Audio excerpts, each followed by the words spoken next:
And whether you think the rumblings in the bond market are ominous or the market is still in more of a sweet spot, the truth about whether the American economy will get better still comes down to what Hank Paulson said a few years ago: housing, housing, housing. Has the government helped housing at all? Well, let's talk a little bit about that, because nothing's going to get better until housing turns around. Shari Olefson is a partner at Fowler White Boggs, specializing in real estate. Mary Tootikian is owner of the Loan Processing Center. Good to have both of you with us. We appreciate it. Mary, is housing getting better? I don't think it is, Erin. And how come?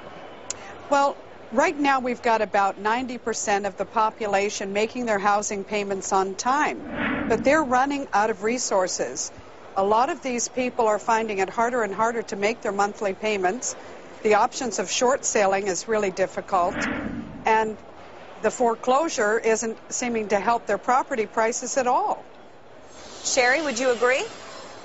I agree, but let me expand on that a little bit, Erin. I think when we look at improvement, we're really looking in this residential context at sales, we're looking at prices, and we're looking at the number of foreclosures. Now, certainly sales have improved because, let's face it, we were at zero, so there was no place to go but up. And part of that is, of course, the natural and very real addition of new demand for housing into the market. That's always going to happen, but part of that is thanks to the tax buyer credit and thanks to low interest rates and things that will dissipate if the government sort of backsteps and when that tax credit expires. The one thing that's not real and is really not improving, and Mary hit the nail on the head, is the foreclosure rates. That has been artificially delayed, artificially propped up, and we are in for a very rude awakening in 2010.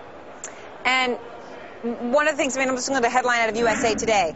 The mortgage plan has only helped 12% of American borrowers reduce payments. Obviously, we're talking about government mortgage plans. And now we have, Mary, the Fed, which is firmly sticking with its plan to stop supporting the mortgage market by the end of March. Does the government getting out of the mortgage market, whether it be the Fed or the federal government, is that a good or a bad thing?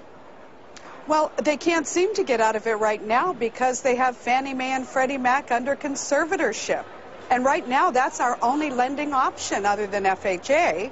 So if they get out of the market, and Barney Frank is saying that he wants to do away with Fannie Mae and Freddie Mac, what's our lending options? If we don't get lending restored, our housing isn't going to improve at all. Shari, do you think the government has done more harm than good? And I'm just talking now about the mortgage modification programs, not Ben Bernanke buying mortgages, mortgage mod. Yeah, in some ways they have, Erin. I mean, interest rates will always be a tool that the feds have, and the GSEs clearly will always have a role, and we've been debating for 20 years what that role will be. But making homes affordable has been a big problem. And that program, of course, has three parts: the modification, the refinance, and the foreclosure alternatives, which is short sales and deeds in lieu. And, the report card for the modifications came out in December, and it was a big fat failure. I mean, they really, with 3 to 4 million was the original goal. We ended up helping with permanent modifications less than 100,000, because you simply cannot make an unaffordable home be affordable. There's no magic scenario to modify a loan to make that happen. So do housing prices need to go down further? And as I say that, I guess I should emphasize something that everybody knows, but it's worth saying again, which is that houses for most Americans are their single biggest asset and always will be, Mary. Yeah, I think you're going to have a problem here if housing prices go down further, because you've got 90% of the population making their house payment on time. But if their house price continues to drop, there's people out there promoting strategic default.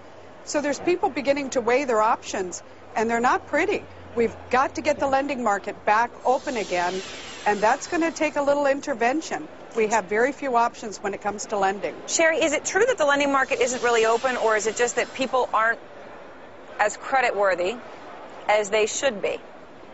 Well, some of the requirements to get the loans that were easier to get before now, the residential loans, are being tightened up, as they should be. I mean, this is a balancing between getting people back on their feet and getting us back to what people are referring to as the new normal, which is really where we should have been in the first place. In the commercial markets, the credit is very tight, and that's where government intervention and uncertainty is causing a lot of problems. Bottom line, if the government got out of the market and that meant that housing prices dropped dramatically, mortgage rates went up, right? Everyone says those are bad things, but if it's going to happen anyway, maybe if you just let it happen, you take the pain and you move ahead. Is that a ridiculous scenario, Mary, or is it something we should consider? I think if they'd have done that initially, we would be okay, but they didn't. They took conservatorship of our only lending resources. We don't have anything else. We just are out of options. The big problem now, Erin, the big problem now is that deficiency, meaning the difference between what your home is worth and what you owe the bank. No one's really come up with a solution on how to deal with that. Americans have lost an estimated $6 trillion in that deficiency amount, and the rumors floating around about principal write-downs are really scary. So that's where government intervention needs to stop. Shari, Mary, thanks very much to both of you. We appreciate it. Thank you, Erin.